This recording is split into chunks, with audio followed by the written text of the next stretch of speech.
Friends, आज की इस वीडियो में हम बात करेंगे कि हम सीलिंग फैन को कितने नंबर वायर से रिवाइंडिंग करेंगे उसकी स्पीड काफ़ी अच्छी रहे। हेलो फ्रेंड, कैसे आप लोग? मैं आपको दोस्त मेरा और आप देख रहे हैं आपका अपना यूट्यूब चैनल। तो फ्रेंड, छत के पंखे की स्पीड हाई होने के कई सारे कारण हो सकते हैं, जिसमें 3 मुख्य कारण है। पहला कारण तो आप जानते ही होंगे कि वोल्टेज अगर लो होते हैं तो स्पीड किसी भी चीज़ की लो हो जाती है। वोल्टेज अगर ठीक रहते हैं तो स्पीड काफ़ी अच्छी रहती है। तो ये कारण तो आपको समझ में आता ही होगा। तो अब हम बात करते हैं पंखे की हाई स्पीड की दूसरे कारण की। तो दूसरा कारण होता है वायर की ड्यूरेशन, यानी वायर की लेंथ कितनी है और उसका व्यास कितना है। यानी कुल मिलाकर दूसरा कारण ये है कि स्टेटर के अंदर टॉर्क कितना जनरेट हो रहा है। इसी चीज़ को हम बारीकी से समझेंगे, बाकी बाद में तीसरा कारण भी जानेंगे। तो यहाँ पर आप एक चीज़ अच्छे से समझ लीजिए कि किसी भी मोटर की, यहाँ पर हम स्टेटर की बात नहीं कर रहे हैं, किसी भी मोटर की बात कर रहे हैं। किसी भी मोटर की कोर की लेंथ अगर कम होती है तो उसके अंदर जो वायर का साइज होता है वो पतला होता है और टर्न्स जो होती हैं वो ज़्यादा होती हैं। लेकिन जैसे जैसे कोर की लेंथ बढ़ती है तो वायर का साइज मोटा होता जाता है और टर्न्स जो होती हैं वो कम हो जाती हैं। आरपीएम के हिसाब से थोड़ा डिफरेंस हो जाता है कि 2800 आरपीएम की है या 1440 आरपीएम की है।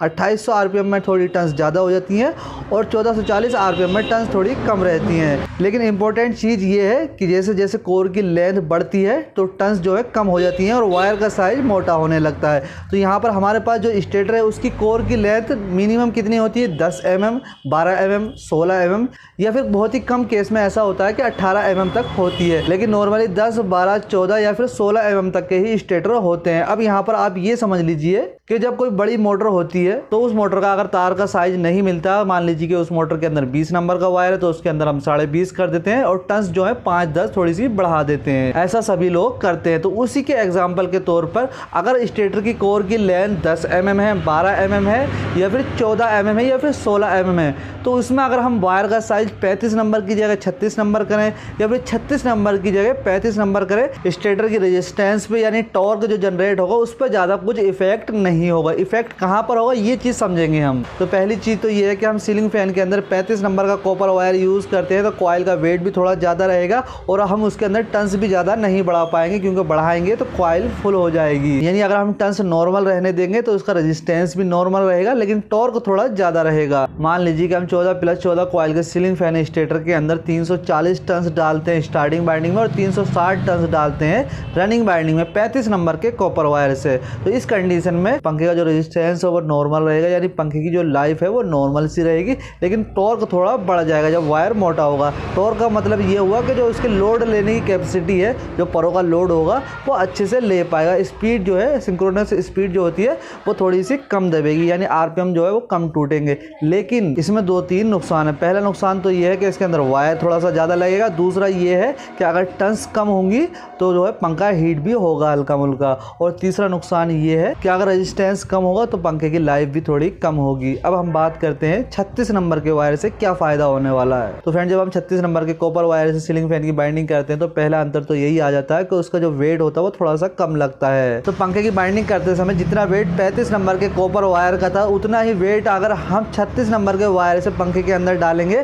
तो टर्न्स थोड़ी सी बढ़ जाएंगी। यानी अगर 340 और 360 डाली थी तो फिर हम 36 नंबर से बाइंडिंग करेंगे तो 360 और 380 हो जाएंगी। तो जब पंखे के अंदर टर्न्स ज़्यादा होंगी तो पंखे की रेजिस्टेंस भी ज़्यादा रहेगी और रेजिस्टेंस जब ज़्यादा होगी तो उसके अंदर टॉर्क भी ज़्यादा रहेगा। टॉर्क जब ज़्यादा होगा तो उसकी स्पीड भी काफ़ी अच्छी रहेगी। वहाँ पर हमें 35 नंबर के कॉपर वायर से सिर्फ टॉर्क ज़्यादा मिल रहा था और रेजिस्टेंस नॉर्मल मिल रही थी, लेकिन 36 नंबर के कॉपर वायर से हमें रेजिस्टेंस भी काफ़ी ज़्यादा मिल रही है और टॉर्क भी ज़्यादा मिल रहा है। यानी पंखे की स्पीड भी काफ़ी अच्छी रहने वाली है और उसकी जो लाइफ है वो भी काफ़ी अच्छी रहने वाली है। जब रेजिस्टेंस ज़्यादा होगी तो लाइफ काफ़ी अच्छी रहने वाली है। अब यहाँ पर आप पुराना वाला एग्जांपल समझ लीजिए कि हम मोटर के अंदर 20 नंबर वायर की जगह 20.5 नंबर का वायर यूज़ कर लेते हैं और टर्न्स थोड़ी बढ़ा देते हैं। तो मोटर में तो कोर की लेंथ काफ़ी होती है, लेकिन सीलिंग फैन में कोर की लेंथ जो होती है 10 mm, 12 mm, 14 mm, 16 mm, 18 mm तक की होती है। तो जब मोटर में कोर की लेंथ ज़्यादा होती है तो वहाँ पर गेज में अगर हम थोड़ा सा पतला कर दें और टर्न्स बढ़ा दें तो इतना अंतर नहीं आता है।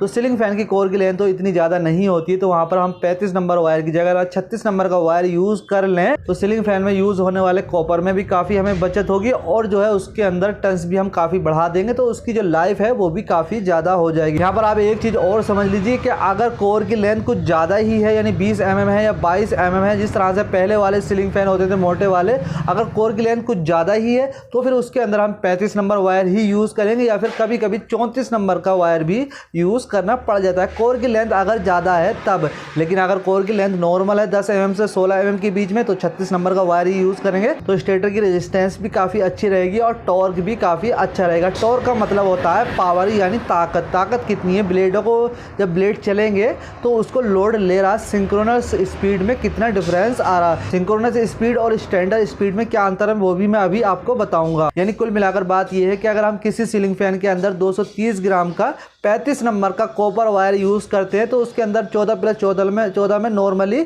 340 और 360 टन्स आती हैं। वहीं अगर हम 230 ग्राम 36 नंबर का कॉपर वायर यूज़ करते हैं तो टन्स काफ़ी बढ़ जाएंगी, 20 टन्स बढ़ जाएंगी पर कॉइल के अंदर। तो रेजिस्टेंस भी बढ़ जाएगा, टॉर्क भी बढ़ जाएगी और स्पीड भी काफ़ी बढ़ जाएगी। तो दूसरा बड़ा कारण तो ये था। अब हम बात करते हैं तीसरे और सबसे इम्पोर्टेंट कारण की, यानी किसी भी मोटर पंखे की स्पीड हाई और लो होने की सबसे इम्पोर्टेंट चीज़ जो होती है वो उसके पोल होते हैं। मोटर कितने पोल की है, स्टेटर कितने पोल का है, स्पीड उसी के ऊपर आधारित होती है। अगर मोटर 2 पोल की है तो उसकी स्पीड 2800 से 3000 आरपीएम के आसपास होती है। अगर मोटर 4 पोल की है तो उसकी स्पीड 1400 से 1500 आरपीएम के आसपास होती है। अगर मोटर 6 पोल की है तो उसकी स्पीड जो है 900 से 1000 आरपीएम के आसपास होती है। उसी तरह से सीलिंग फैन के अंदर भी पोल होते हैं। अब यहाँ पर आप देख सकते हैं, ये है मेरे पास एक सीलिंग फैन। ये कितने पोल का सीलिंग फैन है, यहाँ से अगर हम गिनती लगाएं, यहाँ से 1 2 3 4 5 6 7 8 9 10 11 12 13 14 एक सर्किट में जो है वो 14 पोल हैं। तो ये है 14 पोल का सीलिंग फैन, 12 पोल का सीलिंग फैन होता है, 16 पोल का सीलिंग फैन होता है, 18 पोल का भी सीलिंग फैन होता है।